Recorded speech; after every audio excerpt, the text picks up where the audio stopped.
Hello guys, this is Barry here and welcome back to another video, and today I'm going to show you how to make an extremely space efficient wool farm. So without further ado, let's get started building. Something else to note is that this design can be expanded in the directions that you can see the observers there. I don't recommend doing it 30 blocks or longer per module. At that point, I recommend you use separate modules. So first off, as you can see, there are two different layers. We're going to do the bottom one with the minecart hopper. So first off, you place just a double chest and a hopper. So if you want to be really safe, you can place two, but one is usually enough.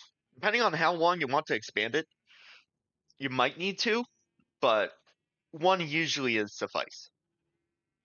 And then you just place blocks underneath. Make sure to get blocks of redstone somewhere, or you can use redstone torches. It doesn't matter. So that you can power the power rails and make it into a loop. Next, put a minecart hopper on it, and then just let it roll. Now that that's done, place grass blocks on top of each of the rails, and then place one here on each end like this. And then if you want to, you can place a bit more, depending on how much grass you have, of course. You can even make this entire area grass, although personally, it doesn't really make much of a difference. Although I tend to like having 2 to 8 blocks in between each one of these.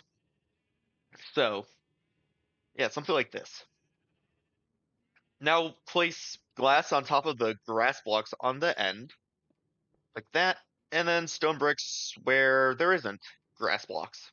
Of course, it doesn't have to be stone bricks, it can be any block. I'm just using stone bricks for an example. Next, what we're going to do is we're going to grab our observers, our redstone, and our dispensers. We place two observers here, two on the end facing towards those, and you go up two on each of ends like that. You can also go up two on these and save two observers, although this is the less laggy design. Make sure to do that on both sides. Place two there, and then two up like that. Place stone bricks like this in between the observers. And on the sides, we just place dispensers. And then after that, place redstone on top. And then all you have to do is get the sheep in and also fill in the dispensers with shears, which I'm going to do right now. And we got the sheep and shears in. Now, it doesn't necessarily matter how many shears you put in each dispenser. They usually last pretty long, which is another good thing about this design. It takes a long time for the shears to break. But if you want to be extra safe, you can just fill in the dispensers with shears. And also, I tend to like to put as many sheep in as I have dispensers. You can do less if you want. I don't know. I haven't tried more before, and I don't know how that impacts the efficiency, and yeah, that's my design.